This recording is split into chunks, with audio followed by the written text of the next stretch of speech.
So hello there, and welcome back to another Night of the Movies podcast. I'm Spy Knight, and in these podcasts, I love talking about things, movies and TV, and whatever I want, whenever I want. And in today's podcast, I'm reviewing Pirates. I'm continuing on with my Pirates of the Caribbean reviews, should I say? I'm continuing on with my Pirates of the Caribbean reviews as I review Pirates of the Caribbean on Stranger Tides, the fourth Pirates of the Caribbean movie. How many times am I going to say Pirates of the Caribbean in the opening of this podcast today? But yes, that's what I'm reviewing in this podcast today. So, let's get into it, shall we? Let's get into my review. So, Pirates of the Caribbean on Stranger Tides was released in 2011. That's right, it was released 4 years after the third Pirates of the Caribbean movie, Pirates of the Caribbean at World's End. And it was released 6 years before the fifth Pirates of the Caribbean movie, which came out in 2017, Pirates of the Caribbean Salazar's Revenge, or Pirates of the Caribbean Dead Men Tell No Tales if you live in the US. It's got two different titles if you live in the UK and if you live in the US. But anyway, yes, this was the fourth Pirates of the Caribbean movie, and it was the only one to be directed by Rob Marshall. Rob Marshall is best known for directing such musicals as Chicago, the 1999 film version of Annie, Into the Woods, and Mary Poppins Returns, and The Little Mermaid remake. He directed this film. However, notably, this film, Pirates of the Caribbean on Stranger Tides, is not a musical. But anyway, Rob Marshall directed this movie, and you have many returning cast members from the previous... I say many, actually. You've got a few returning cast members from the previous three Pirates of the Caribbean movies in this. Some you have, of course, Johnny Depp returning as Captain Jack Sparrow. You have Kevin McNally, apologies if I mispronounced his name there, as Gibbs. And you have Jeffrey Rush, of course, returning as Captain Barbosa. And alongside them, you also have newcomers in the film, such as Stephen Graham. I forgot Stephen Graham was in this movie. You know, Stephen Graham, who's now a big actor in his own right. He just won an Emmy for his performance in Adolescence. He's in this film. I'm pretty sure he's in the fifth Pirates of the Caribbean movie as well, if I'm not mistaken. I can't remember much about that movie. But yes, Stephen Graham's in this movie. I think this was before he became the Stephen Graham which we all know him to be now. Sam Claflin is in this film, alongside Penelope Cruz, who was also in what's the film Blow with Johnny Depp. I think this is like the second time they've acted together. They might have acted together in another movie as well, but this is not the first time they've acted together in a movie. So yes, Penelope Cruz starring alongside Johnny Depp again, and you have Ian McShane, which many people might know from the John Wick movies, as the villain in this film, Captain Barbosa. They're the big notable newcomers in this film. And I remember watching this film in the cinema in 2011. I remember being really excited about watching this movie in the cinema in 2011 because I loved the third film so much growing up. I don't love it now, but growing up, I adored the first three Pirates of the Caribbean movies. So I was like, oh, they're making a fourth film.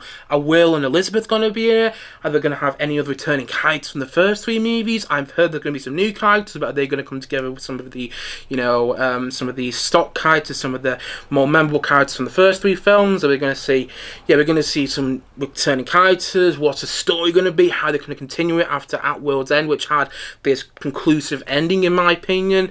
And I could not wait to see what they were cooking up with this film. And then it came to, I want to say July, I think that's when this film came out. It might come out in May actually, but it came to around summer of 2011. I went to go and see this film at the cinema, hoping to just have such an enjoyable time in the cinema. And the thing is, I barely remember anything about my film. So, my cinema going experience when I went to go watch this film at the cinema. I barely remember anything about the experience of watching this film in the cinema, other than the fact that I watched it in the cinema and there was something to do with mermaids in this film. That was literally all I remembered from this movie. So when I sat down to watch it earlier today, I had pretty much no clue what to expect. I was hoping to enjoy myself watching this film because I actually enjoyed myself watching the second Pirates of the Caribbean movie a lot more, and the first Pirates of the Caribbean movie like that, a lot more than I expected to when I rewatched them recently. So I was hoping to have a good time watching the film. I was hoping that maybe I was in a bit of a bad mood when I watched this film for the first time. But I was also thinking to myself, is there a reason you haven't watched this film since you saw it in the cinema? Is there a reason you felt no need to return to watch the film? I mean, I may have watched this film I don't know, one or two more times since seeing the cinema, but I don't remember doing so. And I remember rewatching the first three Pirates of the Caribbean movies on end, countless times when I was at a much younger age, but I don't really remember rewatching the fourth Pirates of the Caribbean movie. And I sat down early today to rewatch this film thinking, are you going to find out the reason that you haven't really returned to watch this film too much? But nevertheless, I was hoping to be surprised. I was hoping I was going to be against many of the people who say this is the worst Pirates of the Caribbean movie. I was hoping to have a good time, but I also didn't really know what to expect, because I barely remembered anything from this film when I saw it this summer in 2011. And here's the thing. Now, I understand why I barely remembered anything about this film from when I saw it in the cinema in 2011. This film is so forgettable. I mean, it's so forgettable. And I don't think it's an atrocity of a film. I don't think it's absolutely terrible. But I just don't really like it at the same time. This film makes me feel nothing. It feels like one of those theme park rides where you're really excited to go on it. You're dead excited to go on it. You think you're going to have such a great time riding this theme park ride in the way that you had with previous theme park rides in this theme park. You know, sometimes you go to a theme park and you see all these new theme park rides that you haven't gone on before, and you're very excited about riding because of the experience you've had riding other theme park rides at this theme park. How many times am I going to say the words theme park in this little analogy that I'm doing right now? But, you know, the first three Pirates of the Caribbean movies feel like theme park rides in my opinion, but they've got something to them at the same time. They're exciting theme park rides. Whilst the thing about this movie is, it feels like that theme park ride at a theme park that, you know, you are really looking forward to riding. You think it's going to be an absolute joy of a theme park ride. You think it'll be so exciting. And then as soon as you get off the theme park ride, you realise, actually, that wasn't a great ride. And that didn't really make me feel things the way I hoped it would. And actually, it's made me feel like I wasted my time riding that ride. And that's kind of, well, not kind of actually, that's pretty much the feel I had coming away from this film. It's not without some merit here and there. And I mean, I'd have to rewatch the fifth Pirates of the Caribbean movie again, but I don't think it's the worst Pirates of the Caribbean movie, if I remember correctly how I felt about the last installment. But this one, yeah, it just didn't make me feel anything. I didn't feel it was exciting, I didn't think it was enjoyable, and it didn't really have a heart to it.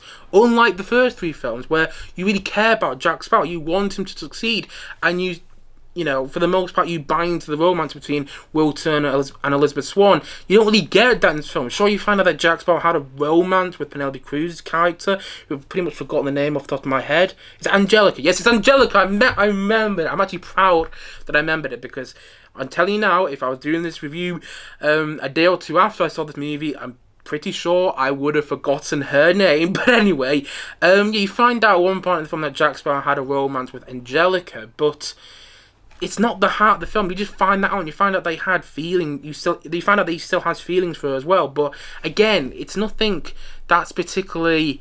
It's not the heart of the film. This film doesn't have a heart to it. It doesn't have themes in its storyline. You know, it's all this stuff about the Fountain of Youth, which you could have many great themes in the storyline about that, about how Jack Sparrow is aging out of being this pirate. That's what you could have really gone into when you're talking about the Fountain of Youth in a Pirates of the Caribbean movie. But instead, Jack Sparrow is pretty much the same Jack Sparrow that we saw him in the first three movies, but he's getting in the way of everything. And all the things you could have focused on in this film are just kind of put in the... are not really focused on. And what you get is a film that feels more like a checklist as to what to include in a Pirates of the Caribbean movie. Oh, let's have Jack Sparrow fool a bunch of these bureaucratic people early on the movie. Let's have him try and get a pirate crew back. Let's have him have this sort of romance with the main female character in the film. Let's have a villain who's got sort of special powers and manage to control his ship in a certain way. Let's have there's romance going on in the film that isn't really key to the film, but also is at the same time. Let's have all this going on in the film, But is there really a purpose to it? I'm afraid not. It feels like a checklist of things to include in a Pirates of the Caribbean movie, but none of it really feels earned. None of it really feels like it's happening on purpose. You don't get to certain action sequences in the movie and think, wow, this is exciting because of the build, because of the way the story has led us to this moment. Instead, many of the action sequences in this movie kind of felt like Bob Marshall and the filmmakers behind this film were going, okay, we need an action sequence here, so we're going to have Jack Sparrow swinging off a tree, going somewhere, and it's like, what's the point of this, though?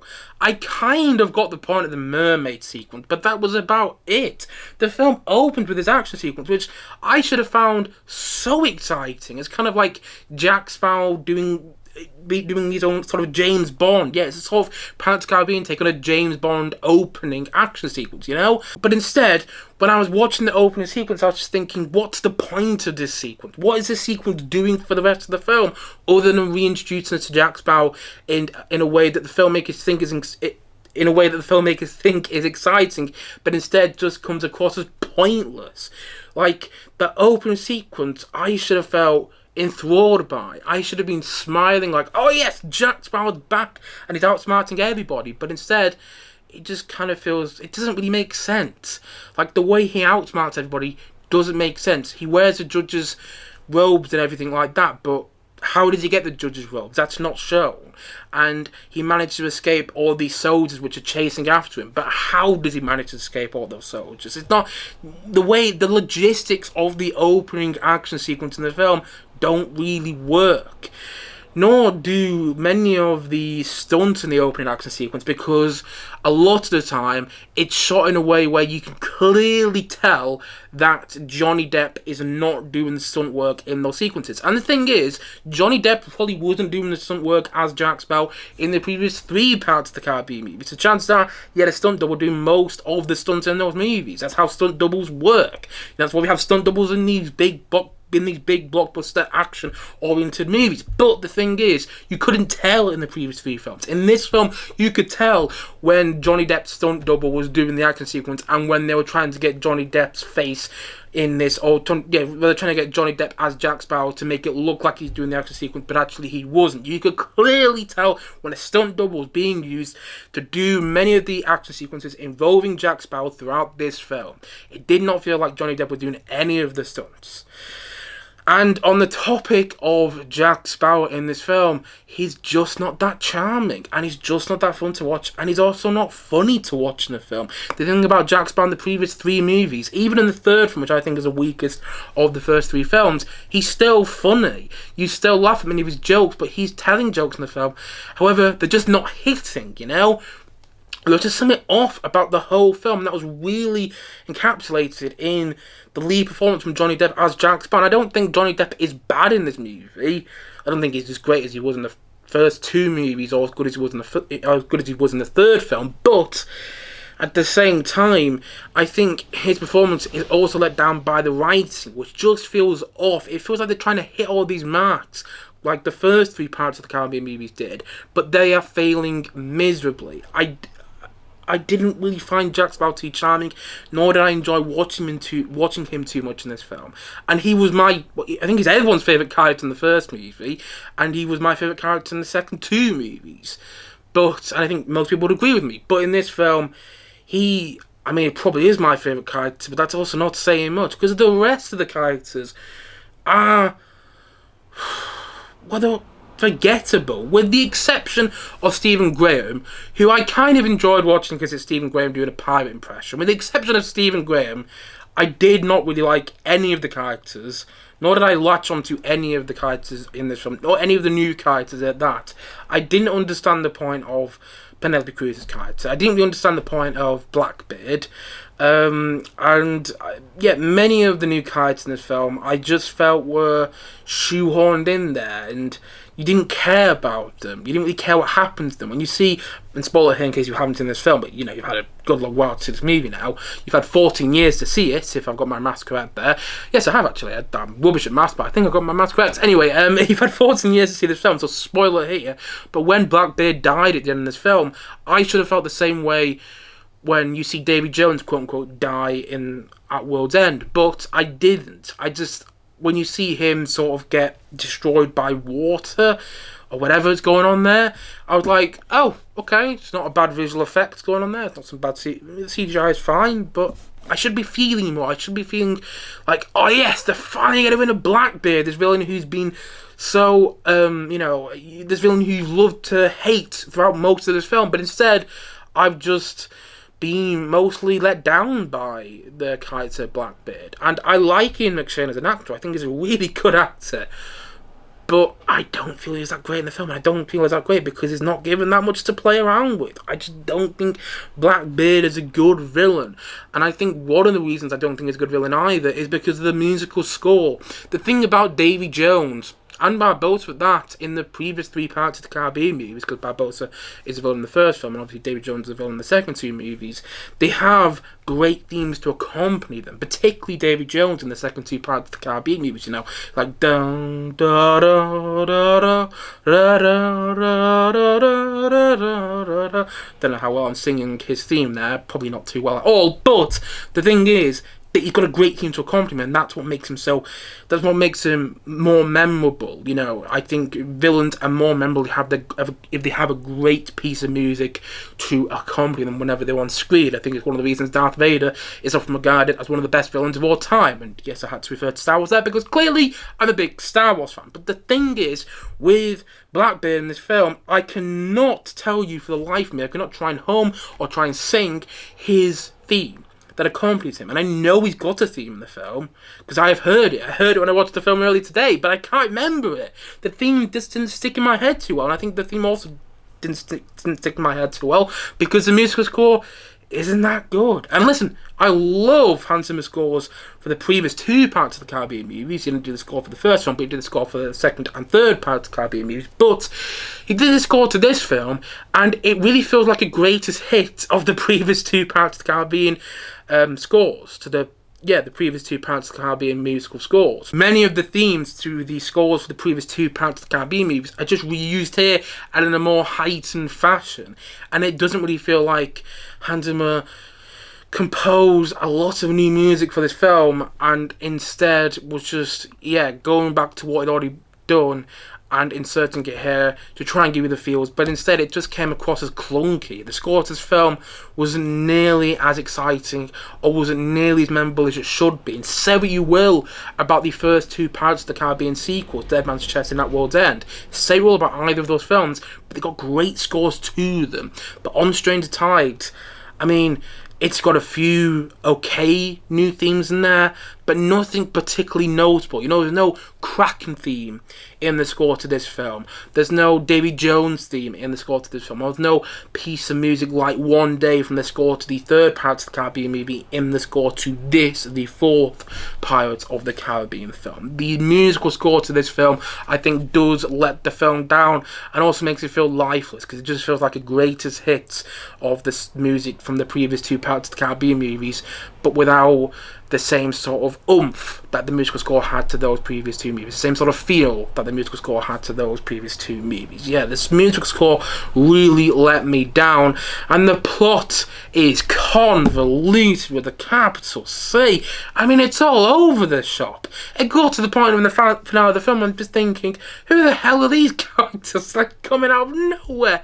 And I'm watching this, and there's something to do with mermaids at one point, which is kind of making sense to me, but not really. They're getting onto all the ins and outs of the Fountain of Youth and how they're going to find the Fountain of Youth. And I'm like, what? Why was this? Who wrote the script for this film?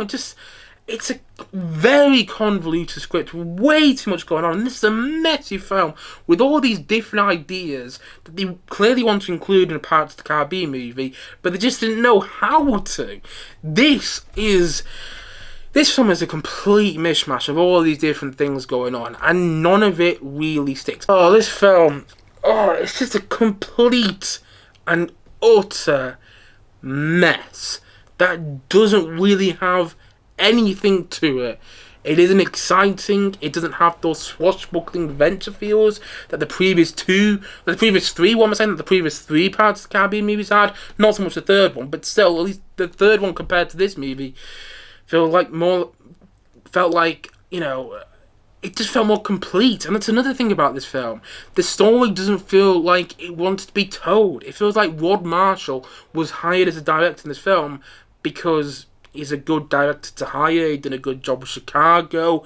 I don't know, like 9 years before this movie came out. It feels like Rob Marshall was hired to direct this film and didn't really know what to do and just phoned it in. And it feels like most of the filmmaking is phoned in when it comes to me. It feels like most performances are phoned in. I don't think any of the actors are bad in the film, but I don't think any of them are great at the same time.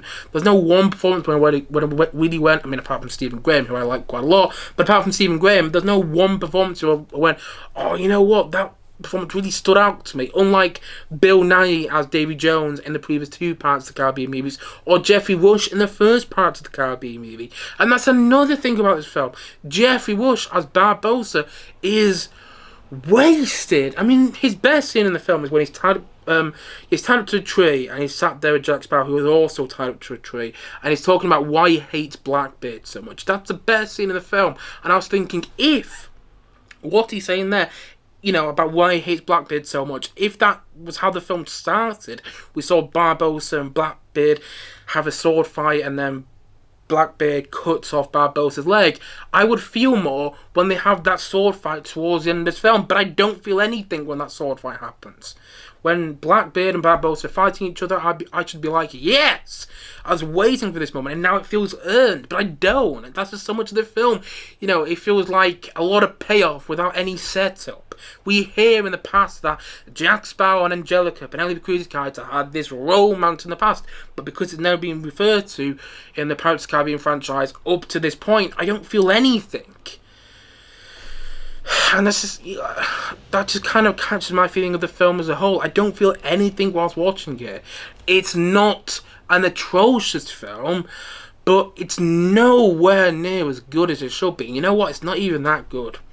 It's a bad film, in my opinion. Again, not a terrible film, but it's just a bunch of nothing for almost 2 hours and a half. And it feels like a checklist of what to include in a Pirates of the Caribbean movie. It does have some merit here and there. I did like how they filmed on location, or it looked like they filmed on location in many of the sequences in this movie. Some of the production design is pretty good. I like the sets, the production design when it comes to the Fountain of Youth. And I also like the idea early on in the film about this person impersonating Jack Sparrow, trying to get his attention by impersonating him. At least I think that's what's happening there. But again, that didn't really feel like it had a strong payoff. You know, I'm not really sure what the filmmakers were going for when it comes to this film. And clearly a lot of effort was put into it. But, I mean, it's more proof, in my opinion, that the Pirates of the Caribbean franchise should have ended with the third film. I don't think the third film is that good. I think it's okay, but I don't think it's that good. However, it's more conclusive than this film. This film ends and you're like, what the hell was that? What the hell was the point of that? You know, you could have done something about how Jack Sparrow feels like he's aging out of existence now. It feels like his time as a pirate is coming to an end, and that's why he needs to find the Fountain of Youth. But it's not about that. They're just going to find the Fountain of Youth because why not? That's what it feels like. Like, what's the MacGuffin going to be in this film? The Fountain of Youth. Why? Well, we kind of set up at the end of the last movie, so let's just go there anyway. When actually there's not a point to it, you know? And that's kind of its biggest fault, because if there was a point to that, they could have gone from there and really make everything else feel like it had a purpose. But instead, so much of this film feels pointless and feels like throwing all these ideas at the wall, hoping to see what sticks, and nothing, and I mean almost nothing, does.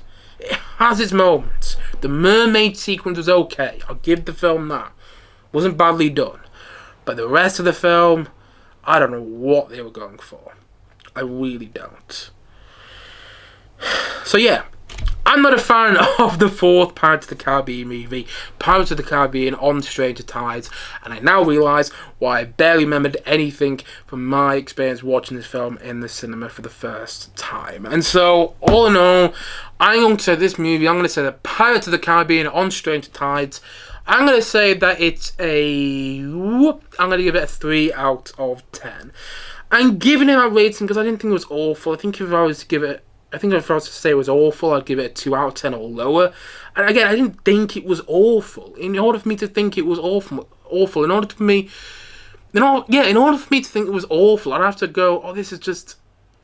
It just feels like no effort was put into this film. But the sad thing is, I think a lot of effort was put into this movie.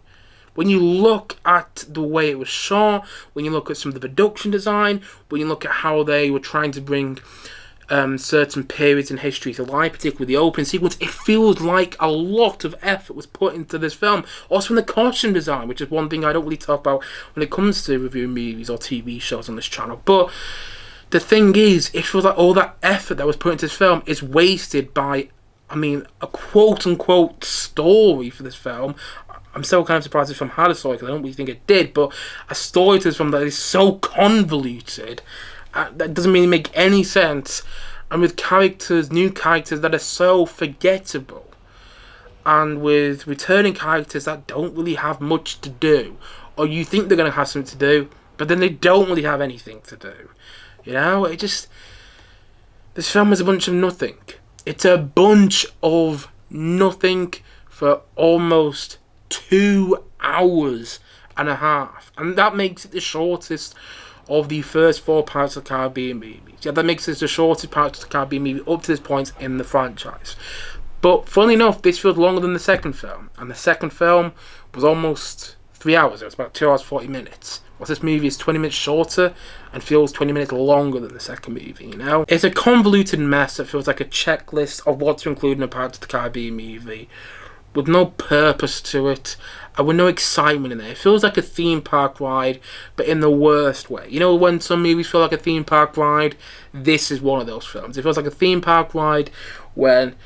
It feels like the sort of theme park ride you'd come off and realise, you know what, I probably didn't need to go on that, and I wasted my time going on that. And that's what I came away from this film thinking. I wasted my time rewatching that.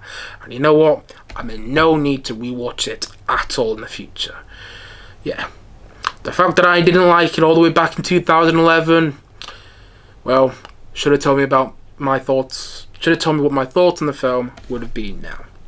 They're basically the same. I watched this film earlier today, and I barely remember anything about it.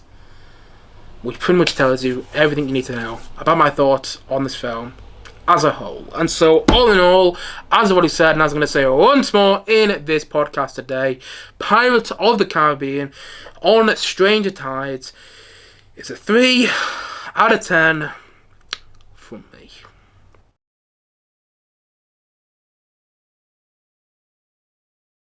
Anyway, guys, that's it for today's podcast. If you have seen Pirates of the Caribbean on Stranger Tides, I'd be surprised if you hadn't and you watched up to this point of the review. But if you have seen this movie, please let me know your thoughts on it in the comment section below. And look forward to my final Pirates of the Caribbean film review coming sometime, probably in the next week or so on this channel. My review of the 5th Pirates of the Caribbean movie, Pirates of the Caribbean, Salazar's Revenge, as it's called in the UK. Look forward to my review of that coming very, very soon on this channel. But until then, guys, thank you as always for watching or listening to this podcast.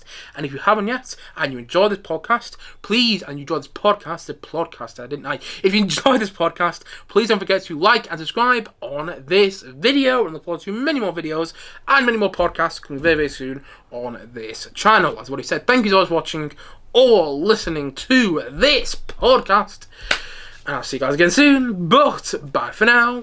Bye.